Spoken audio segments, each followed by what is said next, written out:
আমাদের সাধ্যের সবটুকুনি আমরা ঝাঁপিয়ে পড়েছি। আমরা এই যাবৎকালে এখনো পর্যন্ত অর্থাৎ গত পরশুদিন থেকে কাজ শুরু করেছি, আমরা এখনো পর্যন্ত 700 মেট্রিক টন খাবার আমরা কিনেছি। তার সবগুলো এসে পৌঁছায়নি, যেগুলো এসেছে আমরা সেগুলো আজকে কাজ শেষ করছি। এখানে প্রায় 2000 স্বেচ্ছাসেবক এসেছেন। এর মধ্যে ঢাকা বিশ্ববিদ্যালয়ের প্রফেসর আছেন, আমি ব্যক্তিগতভাবে দেখেছি, চিনেছি। আবার ঢাকা ইউনিভার্সিটির সহ সমস্ত বিশ্ববিদ্যালয়গুলোর বিভিন্ন বিশ্ববিদ্যালয়ের স্টুডেন্টরা এসেছেন, বিভিন্ন শ্রেণী পেশার মানুষ এসেছেন, বিভিন্ন ব্যবসায়ীরা এসেছেন। তো এমন ছোটো ছোটো শিশুরাও এসেছে, তারা প্যাকেজিংয়ের কাজে হেল্প করছে। আমাদের ইতিমধ্যে 5-7টি গাড়ি ইতিমধ্যে স্পটে পৌঁছে গেছে এবং মহিপালে বাংলাদেশ সেনাবাহিনীর যে ক্যাম্প, সেখানে আমরা আজকে সকালে 2 ট্রাক মালামাল হস্তান্তর করেছি, আর 3 ট্রাক গত রাতে চলে গেছে। আজকে আমি নিজে ইনশাল্লাহ ঘণ্টাখানিক পর স্পটে যাব এবং আমার সাথে এখান থেকে আরও 5টা লরি আশা করি মাল যাবে এবং এভাবে রাতে আবার যাবে, আবার সকালে যাবে। আমরা 3টা লেয়ারে কাজ করি। প্রথমত শুকনা খাবার হিসাবে খেজুর, চিড়া, তারপর 2 কেজি করে চিড়া, 2 কেজি করে খেজুর এবং 1 কেজি চিনি, 1 কেজি লবণ। চিনি লবণ দিচ্ছি যদি স্যালাইন বানানোর প্রয়োজন হয়। এই জিনিসগুলো আমরা দিচ্ছি প্রাথমিকভাবে 20,000 পরিবারকে।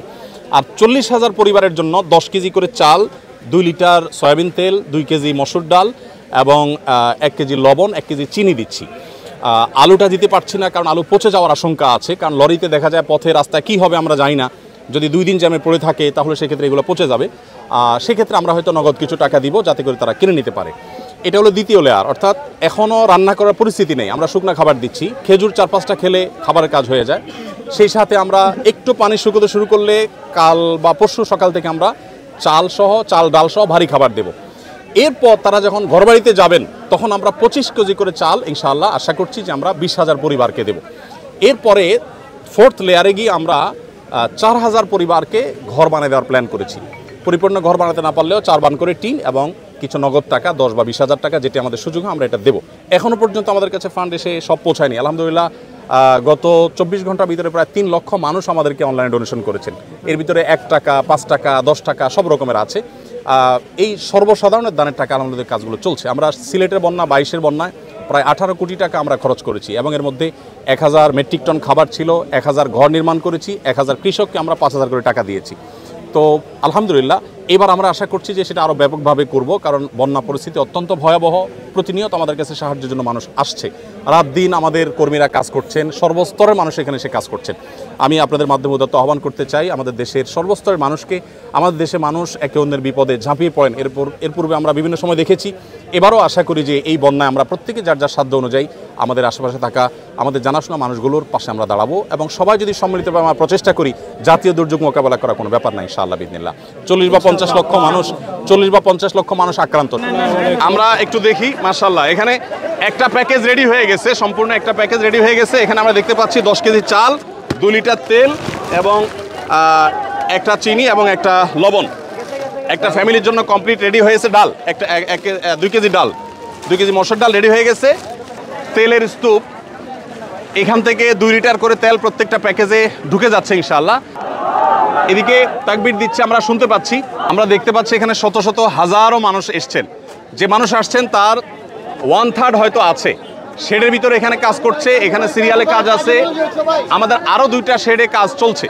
আজকে সকালে ফেনীতে আর্মিদের ক্যাম্পে যে মালগুলো পৌঁছে গেছে, ইতোমধ্যে অনেকটা হয়ে গেছে, অনেকটা আমাদের মাল আনলোড হয়ে গেছে। 2টা লরি মাল গেছে, সেখানে 2250 ml এর পানি, 7200 বোতল আর 50 গ্রামের গুঁড়ো দুধ, 7200 প্যাকেট। এগুলো বাচ্চাদের খাবার হিসাবে আমরা প্রস্তুত করেছি। মুড়ি আমাদের এখানে 500 গ্রামের মুড়ি, 6560 প্যাকেট। এগুলো 2টা গাড়িতে, 2টা লরিতে ফুল হয়ে চলে গেছে ফেনীতে। এবং মহিপালে যে আর্মিদের যে ত্রাণ কার্যক্রম পরিচালনা হচ্ছে বাংলাদেশ সেনাবাহিনীর, সেখানে আমরা এই মালগুলো আনলোড করেছি এবং সেখান থেকে রিমোট এরিয়াতে সেনাবাহিনীর চৌকস সদস্যদের সহযোগিতা সেগুলো আমরা পৌঁছে দিচ্ছি। এর বাইরে গত বুধবার রাতে আমাদের এখান থেকে 10 টন খেজুর, 10 টন চিড়া এবং 5 টন চিনি এবং 5 টন লবণ চলে গেছে। চিনি এবং লবণ দেওয়ার উদ্দেশ্য হলো যারা স্যালাইন বানাতে চান তারা এখান থেকে স্যালাইন বানিয়ে খেতে পারবেন এবং এর বাইরে কেউ চিড়া দিয়ে খেতে পারবেন। আবার সেই সাথে খেজুরটা আপনারা জানেন 5-6টা খেজুর আর 1 গ্লাস পানি খেলে একবেলা খাবারের কাজ হয়ে যায়, সেজন্য খেজুরটাকে আমরা খুব প্রায়োরিটি দিয়ে কাজ করছি। আপনাদেরকে আমরা জানিয়ে রাখতে চাই যে আসুন্না ফাউন্ডেশন আপনারা জানেন প্রত্যেকটা দুর্যোগে আমাদের সর্বশক্তি নিয়ে আপনাদের সার্বিক সহযোগিতায় আমরা ঝাঁপিয়ে পড়ি এবং আমাদের যে কার্যক্রম হয়ে থাকে এই কার্যক্রমগুলোর সামারি আপনাদেরকে আমরা বরাবরের মতো জানিয়ে থাকি, এবারও জানাবো ইনশাআল্লাহ তাআলা। বিস্তারিত আপনাদের প্রত্যেকটা আমানতের টাকা কোথায় কত খরচ করেছি আমরা জানাবো। সেই সঙ্গে আপনাদেরকে আরও আমরা জানিয়ে রাখতে চাই, রুলিং খরচ বলতে যেটা আছে এরকম রুলিং খরচ আমাদের নেই বললেই চলে, খুব কম। আমরা যেই পরিমাণ যে স্কেলে আমরা কাজ করি সেই স্কেলে আমরা রুলিং কস্ট যাতে না হয় সেখানে আমরা বাকি 18-18.5 কোটি মানুষ যদি জেগে যাই ইনশাল্লাহ এটা আমাদের জন্য কোনো ব্যাপার না ইনশাল্লাহ। আমাদের মুসলমানদের আজকে যে দুরবস্থা এর অন্যতম একটা বড় কারণ আমরা নামে মুসলমান, আমরা ইসলাম থেকে সরে গেছি। আমাদের শক্তির মূল জায়গাটা হলো আমরা আল্লাহর কাছ থেকে সাহায্য চাইবো, এটা হলো আমাদের শক্তির মূল জায়গাটা। এটাই আমরা হারিয়ে ফেলেছি। আমরা এখন শুধুমাত্র হাত পা দিয়ে আমরা হাতড়াই চেষ্টা করি, কিন্তু আসলে দিন শেষে আমরা কিছু করতে পারছি না। দেখুন ফেনী, নোয়াখালী, লক্ষ্মীপুর এবং কুমিল্লা এমনকি আপনার চিটাগাংয়ের ফটিকছড়ি এলাকাতে যে পরিমাণ কষ্টে মানুষ আছে, সারা রাত যে পরিমাণ মানুষের আর্তনাদ এসেছে, আমাদের কাছে যে সমস্ত ইনফরমেশন এসেছে সেগুলো গা শিউরে ওঠার মতো। এক একজন তার বাড়ির ভিটা রেখে একজনকে রাখতে গেছেন, এসে দেখেন ভিটা সহ পানিতে নিয়ে গেছে মানুষজন সহকারে। তো ক্ষয়ক্ষতির পরিমাণ এত ভয়াবহ যে 22-এর বন্যা যতটা ভয়াবহ ছিল সিলেটের বন্যা এটা তার চাইতে কোনো ক্রমে কম নয়। এই বন্যা শুধু এই ফেনী নোয়াখালী এলাকা নয়, সিলেট এলাকাতেও ইতিমধ্যে প্লাবন শুরু হয়ে গেছে এবং অনেক অঞ্চল ইতিমধ্যে প্লাবিত হয়ে গেছে। আমরা এখানে আনন্দ বা ফুর্তি করতে আসিনি, আমাদের বুক ভরা ব্যথা আছে ভাই। আপনারা যারা আসছেন আপনারাও কষ্ট করে এসছেন, নিশ্চয়ই আপনাদের সে ব্যথার জায়গা থেকে আপনারা এসছেন। অতএব আমরা চেষ্টা করব এই জায়গাতে যতক্ষণ থাকি আমরা আল্লাহর কাছে দোয়া করব মনে প্রাণে, আল্লাহ যেন তাদের কষ্ট লাঘব করে দেন। আর আমাদের প্রিয় দেশটাকে আল্লাহ তাআলা এতটা স্বাবলম্বী করে দেন যে কোনো বাঁধের পানি এটা যেন আমাদেরকে আর ডোবাতে না পারে। আমরা যেন বাঁধের পানি এটাকে মোকাবিলা করার জন্য তার চেয়ে বড় বাঁধ দেওয়ার শক্তি সামর্থ্য আল্লাহ যেন আমাদেরকে দান করে। আমাদের দেশের মানুষের প্রতি বছর এই কষ্ট আমাদের আর ভালো লাগে না। আমরা প্রতি বছর ত্রাণের প্যাকেট করতে চাই না, আমরা চাই যে এই পরিস্থিতির অবসান হোক।